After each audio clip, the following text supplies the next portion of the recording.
Tiimu Hajati Zuula bewera nkolokoto era si basanyufu n'ekya kooti okuwa Haji Ali bail. Kankuwe akatambi n'oluvannyuma tweyongere maaso. My message to Hajati Zuula and Nisha.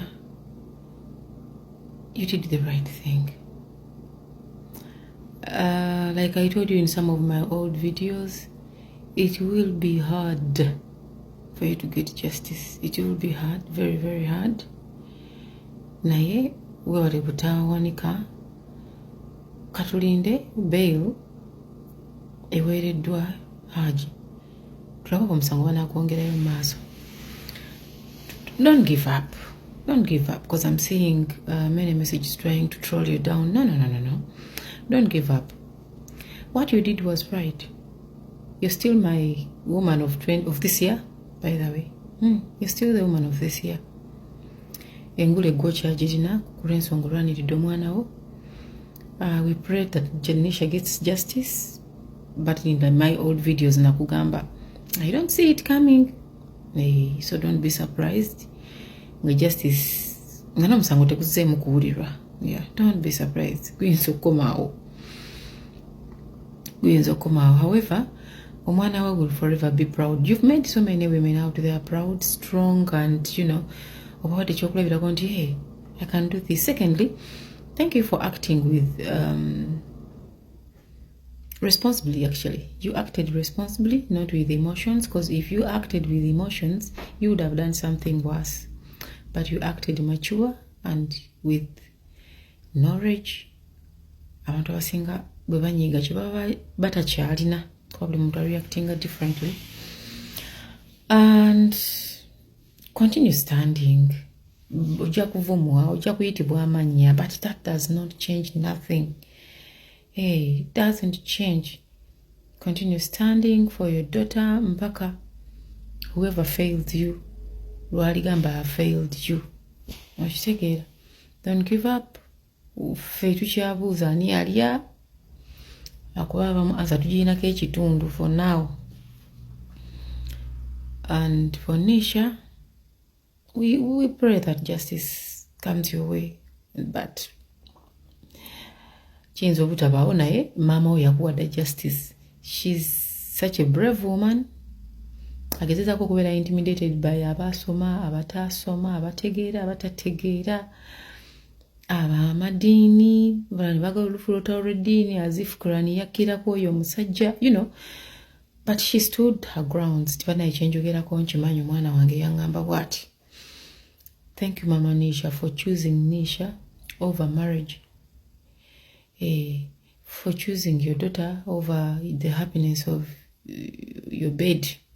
And you said, no, my daughter is my priority. So, bamama bangi abali bakwatira abaana bawadde obuvumu, abantu bebakwata, ba victim bangi bawadde obuvumu. You've done your part. We are super proud of you.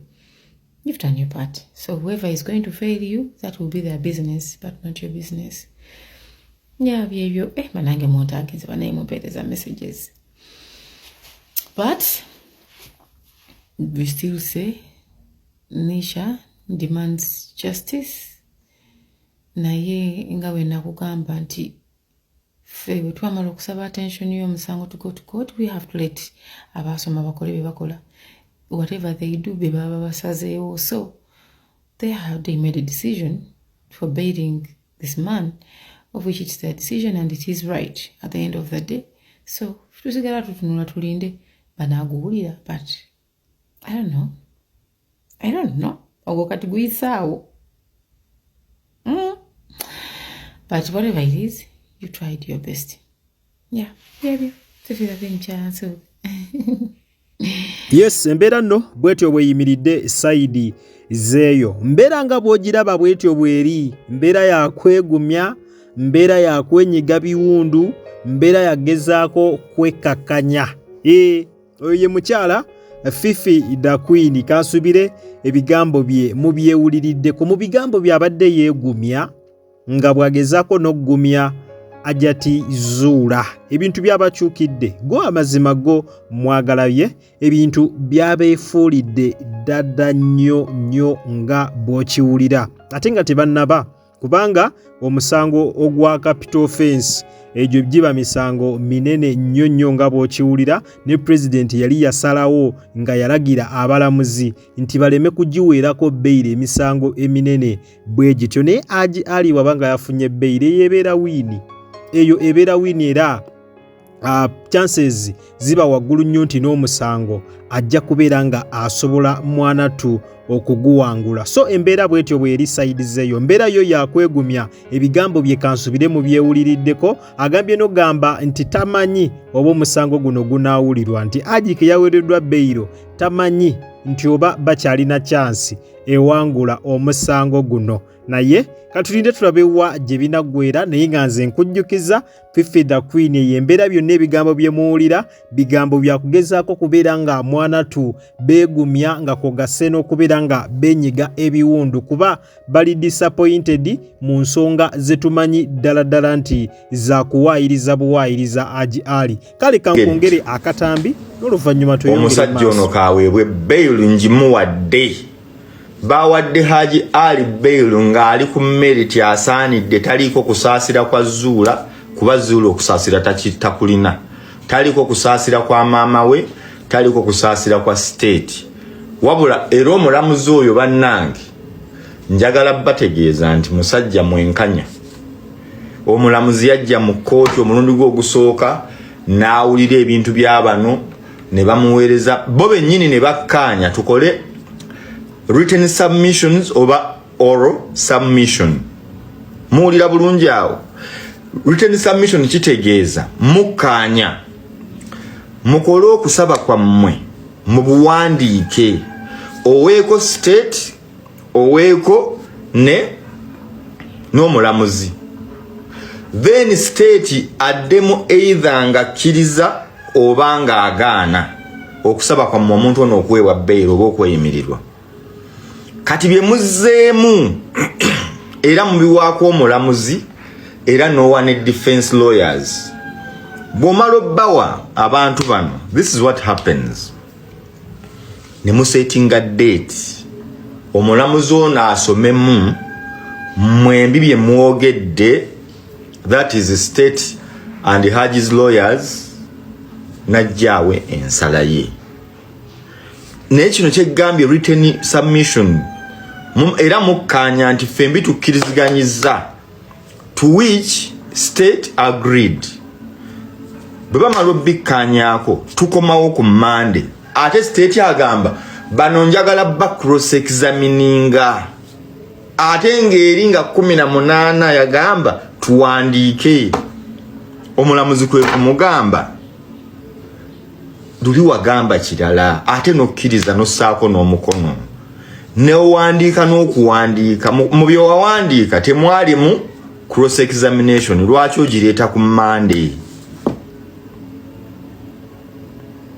Ko mulamuzi nti ono state yabadde azze ng'oli munnadduse yabadde atumiddwa.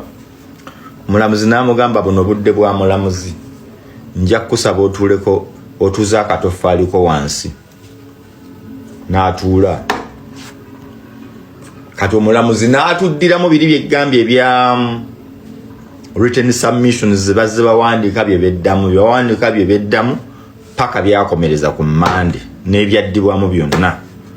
Omulamuzi n'atugamba therefore I grant you Ali Mwezera bail and biki awo wonna I grant you lwaki ogedde. Anti endulu yakubye kooti gendawo ku kooti ewayingira mu kooti bali mu kusendawo seminti aliwo bakolawo bupya. Abantu batambulidde nnyo ku lubalaza olwo, abantu beewubye mu kooti mwe tubadde tugenda. Haji Ali ne bamuwa bail. Yes, buterevu yono ye mwami Nuruddin Ntege kansubire ebigambo bye mu byewuliriddeko. Sinzira ku bigambo by'omwami oyo akyongera okakasa nti omwami Haji Ali yafunye beyiro eno nga tayina kusaasira kwa muntu kwonna kwafunye kuva ku ludda lwani lwa Hajati Zuula. Waliwo ababadde batandise okubeera nga babitambuza mbu simanya baganda ba Haji Ali mbu bakutte ekkubo ne bagenda ewa maama owa Hajati Zuula ne taata mbu beegayirire, simanya mbu ayogereko ne muwala waabwe, simanya muwala waabwe akkirize Haji Ali asobole okuweebwa beyiro. Ekyo kisitole kyennyini omukyala Fifi the Queen yennyini yabadde atandise okukitambuza. Bw'ogenda n'okebera mu vidiyo ze ez'oku TikTok ojja ssanga nga sitole eyo ye yabadde atandise okubeera ng'agitambuza nga agitanaba kuteebwa. Mbu bateesezza, simanya baganda ba Haji Ali balooya bonna bagenze ewaani, bagenze e Busoga, jjukira gye bazaala Hajati Zuula. Mbu era olwatuuse eyo ne batuula wansi, maama wa Hajati Zuula, taata wa Hajati Zuula nga kogase ne baganda ba Haji Ali batudde mbu wansi bateese mbu maama asobole okuwooyawooya Hajati Zuula omutima, asobole okumugonza, mbu Hajati Zuula asobole okukkiriza bawe Haji Ali beyiro. Bisitoli babadde bagezaako okubifumbafumba naye nga byonna byabadde bya bulimba. Ensonga engeri Haji Ali gy'afulumye ekkomera mu butuufu abadde Katonda. Teri muntu ku sayidi ya Hajati Zuula abadde awagira Haji Ali kuteebwa. Teri wadde yadde. Era olaba ne balooya aba state bonna babadde bapika bupisi kulaba nga Haji Ali tebakola ki, tebamuwa beyiro mu mbeera yonna. Naye Katonda yasaasidde busaasizi era nnyongera okukujjukiza nti ensonga z'ono omwami zo azirimu Katonda 100 ku kinnaakyo. Kuviira ddala stories zino bwe zaatandikira Hajati Zuula yennyini n'azeereetera mu mawulire, n'ayongera ate n'ayogera mu mawulire ng'ebigambo byayogera byongera kwekuuba kwegamba leero ayogera birala, enkya n'akyusa statements z'abeera akoze eki, ze yabeera akoze olunaku olw'eggulo. Kwegamba n'olabira ddala nga ensonga za Hajati Zuula ne Haji Ali zirimu Katonda ate nga Katonda ali ku sayidi eya Haji Ali. Guno musango munene nnyo nga bw'okiwulira era nga bangi nnyo abali mu makomera ng'amazeeyo emyezi n'emyezi n'emyaka naye nga taleetebwanga mu High Court. Example nja kuwa ya Seekawumalu naye baamukwatira ku nsonga zezimu za kukabasanya baana naye ye already baamwongedde nayo okuddamuyo mu kooti, alina kuddayo mwaka gujja. Okitegedde ate nga mukomera amazeemu emyezi sofa kati gigenda mu 7. Haji Ali wuno abadde wa myezi 2.5 ng'agenda yingira mu 3 naye yaweereddwa beyiro. Ate nga kyetumanyi nti n'omusango gwe nnyini ajja kubeera nga mwanatu aguwangula okusinziira ku background eya Hajati Zuula n'ebyazze ng'akola Haji.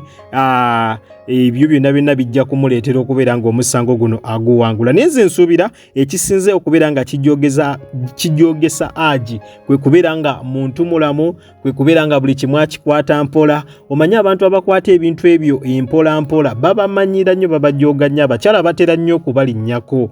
Abaami abo abagonvugonvu abo nga taboggoka nga yenna ali softi, ne bw'aba ayomba alinga anyumya. Kati abo abantu bwe batyo abakyala batera okubajooga nga kwogase n'okubeera nga mwanatu babalinnyako. Kakati ne Hajati Zuula asobola okubeera nga eyo yagikozesa nga advantage. Obugonvu bwa Haji Ali bwe bwamuleetera okubeera nga omukyala amulinnyako nga kwogase n'okulowooza nti asobola okubeera nga amukola byonna byamukola. Naye kiyambye Haji Ali nti alina Katonda, musajja musabi nnyo, musajja ategeera Katonda era y'ensonga lwaki ne Katonda yeeyolesezza mu bulamu bwe n'asobola okubeera nga amutaasa embeera eno yonna. Wadde musango tannaba kubeera nga aguwangula oba tegunaba kubeera nga gumugibwako, kyategeerekese nti go ajja kubeera nga aguwangula. Beyiro bwe bwenkanya obusooka bwasoose okubeera nga afuna mu musango omunene oguteetaagisa kuwa beyiro,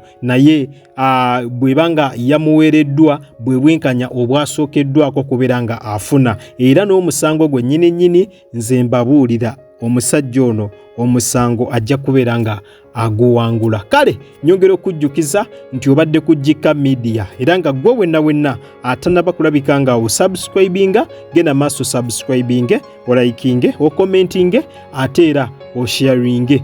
tewerabira kutandinga on notification bell yo buterevu ojja kubeera nga ofuna notification buli lwembeera nga nkutereddeyo video empya. Nakugamba wosanga kalango onawona toka skippinga kubanga yengeri gyonzo kulabika nga ate munnange osupportinga mu emirimu gyange gino. Kwatawo mu kigalo buterevu video eno ojja kubeera nga ojimperedde like mu abatobera ebweru w'eggwanga kosana mmwe abatobera aka mu ggwanga Uganda. Nyongera okwebaza nti mwebale nnyo mwebalire ddala temujjanga okwo omukama abampera ekyo kyennyini kyemusingira ddala okwagala. Weekuumire bwekuumizi ku mukutu ogwa Jika Media, likinga subscribinga tusisinkane ne mu comment section buterevu nga ompa endowooza yo. Kale munzikirize mberekereze akuume atakuumira mpeera. Mweraba.